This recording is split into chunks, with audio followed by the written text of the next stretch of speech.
Tribune Quotidien s'intéresse au rapport d'exécution budgétaire du premier trimestre, avec à la clé un expert en la matière. J'ai cité Thielou Magdou Aynelo, Thierno Ibrahima Diop. Ah oui, parce que Thielou Magdou Aynelo, voilà, vous vous donne. Ah, dédé. Thielou Magdou comme bëñ bu metti ci ñoom. Mais qu'est-ce qu'on retient finalement, Yassine, de tout ce qu'on attendait? Est-ce que c'est la montagne qui a accouché d'une souris? Ou qu'est-ce qu'il faut dire? Tout ça pour ça. Parce que dans cette histoire, il faut partir de solution à projet. Pour finir à problème. Ah, Barkel, je n'ai rien dit. Hein? Pour finir à problème. Non. Mais quand l'État collecte plus, il y en a qui ont parlé même de répression fiscale. Répression. Par force. À l'entrée de Mour, là, quand tu dépasses Croisement Sali, le poste là, comment ça s'appelle? Amnobeno poste, c'est un nom, tous les Mourois savent. C'est-à-dire, quand tu prends la route nationale numéro 1, poste Bibom, c'est connu. Et c'est devenu même le nom du quartier. Hein? Duty. Mour. Il y a un poste là. Duty. Quand l'État collecte plus, investit moins et demande toujours plus au peuple.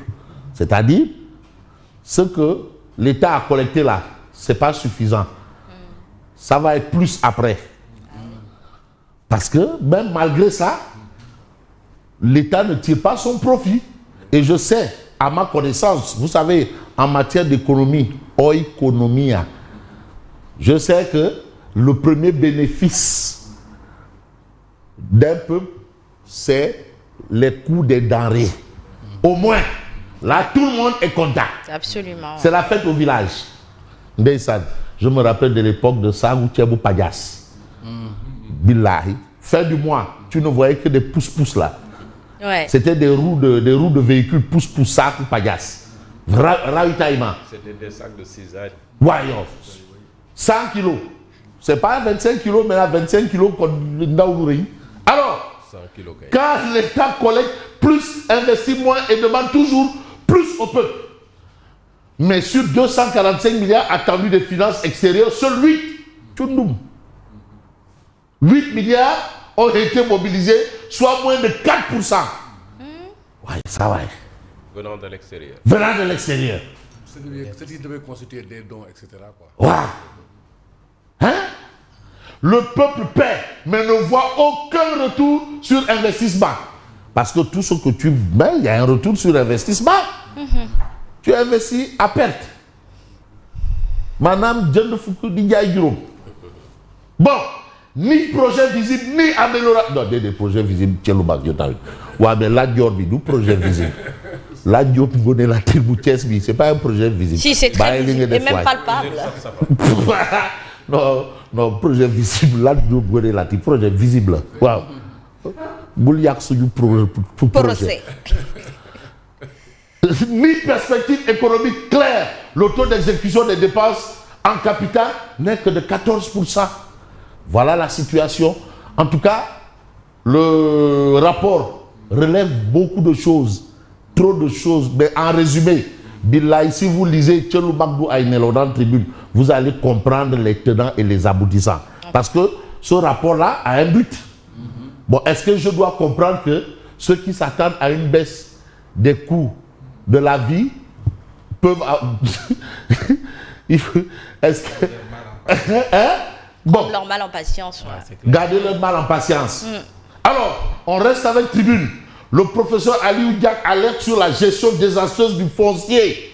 Le dépeçage et l'accaparement des terres de Man continue avec l'agro-business. Ça continue avec l'agro-business. On se rappelle, à un moment, il y avait eu un vrai problème au niveau de Mbad et du côté de Ndombo, où c'était chaud, tendu. Thierno Alassane Sall, mais qui revient encore, et cette fois sur ce qui s'est passé pour la CEDEAO. Alors, c'est le pire camouflet diplomatique de l'histoire du Sénégal.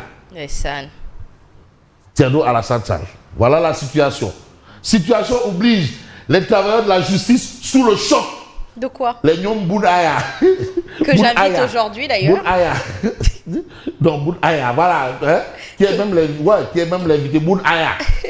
Mais pourquoi ils sont sous le choc? Mais le ministre Olivier Boucal les traite de maîtres chanteurs. Hey Olivier. Les Boudaya là, maîtres chanteurs. Maître Non, chanteur, affaire bidon là. Hein. Quand tu dis qu'il y a du sable dans les semences, tu dis c'est pas vrai. Quand on dit qu'il y a plus pénurie du sucre, le ministre dit c'est pas vrai. Quand les gens revendiquent, il dit que non, c'est les mêmes chanteurs. Non, le monde c'est comme ça. Hein. Donc il minimise les dégâts. Non, c'est rien. C'est rien. Maître chanteur, attends. Maître chanteur. Alors, Monsieur on va voir Walf Quotidien. Mais Walf Quotidien met en exergue ce qu'il y a à mettre en exergue dans cette histoire de rapport d'exécution. Exécution budgétaire du premier trimestre 2025, l'administration bouffe tout. Tout. Lep. Tout. Tom et Nat. Ça y est, donc il y a tard. Il n'y a plus rien. Quand les gens sont informés, c'est fini. Il n'y a que des plumes. L'administration bouffe tout. Voilà un peu le point.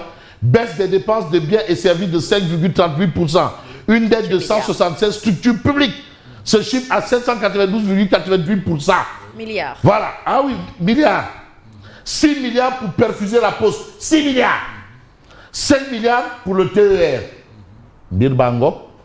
Yenangok. Encore. Ah, l'administration bouffe tout. Et encore que l'administration, il faut savoir à quel niveau. Oui. À quel niveau ça prend plus? Oui, ça bouffe plus.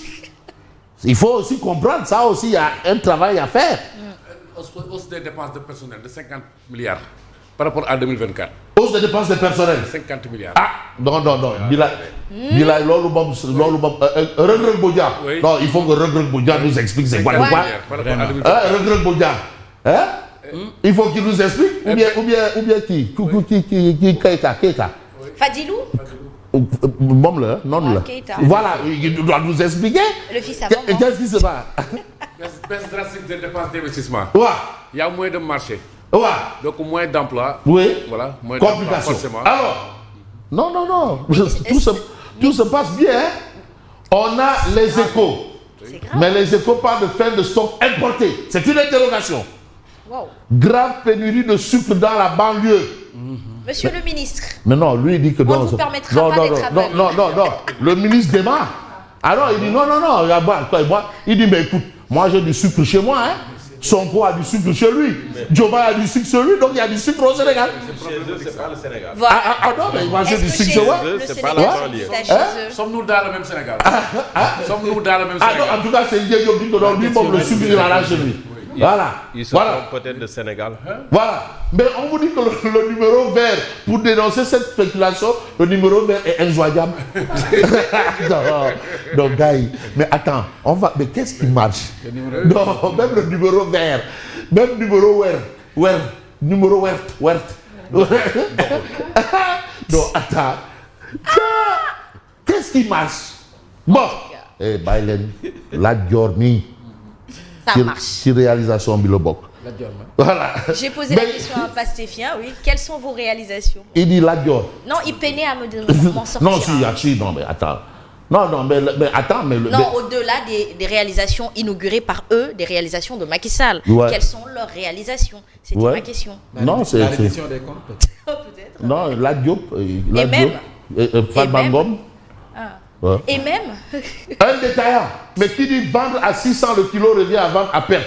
Et aujourd'hui, impossible d'en trouver dans les boutiques. Ceux qui en vendent, le kilo est à 700. Ouais. Mais les détaillants disent qu'il n'est pas possible de vendre. Voilà la situation. Il y a une pénurie. Même si. Même Chine, ça. Ah oui? Libre de 175. Ouais, Chine. De nouveau 175. Non, c'est Ringé il y a du sucre chez lui et chez les membres du gouvernement. Et donc, Soukara. Voilà, donc Soukara amène. Ah non, le Sénégal, c'est pas chez eux. Faites Taoufir. Le débat est clos. Faites Taoufir. De Galakai. Alors, affaire Azer, docteur Cheikh Dieng de Faites Taoufir. pour l'ouverture d'une information judiciaire. Affaire Azer, oui. Affaire Azer, Babacar Mbaye Garaf demande au pôle judiciaire de s'autosaisir. Naïler. Mais on a ici un ancien du Britannique militaire, Dr Cheikh Dieng, mais qui dit, mais non, il faut l'ouverture d'une information judiciaire, c'est tout. Mais tout sur cette actualité ou les actualités, on va peut-être voir l'actualité avec un autre journal intéressant, mais qui nous fait un peu le point, mais bien entendu, de la situation. C'est l'Observateur, marché des véhicules, Soukourou-Kor et appui Tabaski. Bon, on peut aussi mettre du Ndiégougou aussi, hein, parfois Ndiégougou Amna. On le dit qu'on sort aussi. Il n'y a pas appui détenu. Appui ex-détenu, Amoul. Appui ex-détenu. Si appui ex-détenu, il faut du Google, là tout, hein. Faites ta offert. Faites ta offert. Le silence pesant de El Malik Ndiaye. El Malik Ndiaye n'est mout.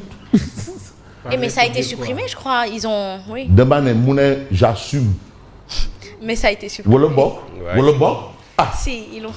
Mais vous avez le président de l'Assemblée nationale entre stratégie et énigme. Vous avez ici Youssou Ndour qui fait face à une situation où Youssou Ndour victime d'une cyber-arnaque. Ça, c'est Youssou Ndour. Mais Odia nous parle de quoi? Vous avez Odia qui parle de show fait de bruit. Et là, c'est John, SGAFP, Mike John, Sangoundian. Vous avez Nafi Diallo, Nafi Diallo, disquette Nafi.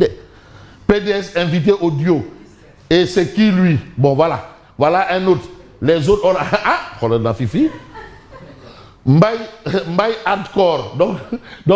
Donc lui, c'est Mbaye Hardcore. Mbaye John, c'est Mbaye Hardcore. Bon, moi, je ne vais pas faire dans le hardcore. Et je vous dis merci et bonne continuation. Merci beaucoup à vous, Fabrice Nguema. Il est 7h.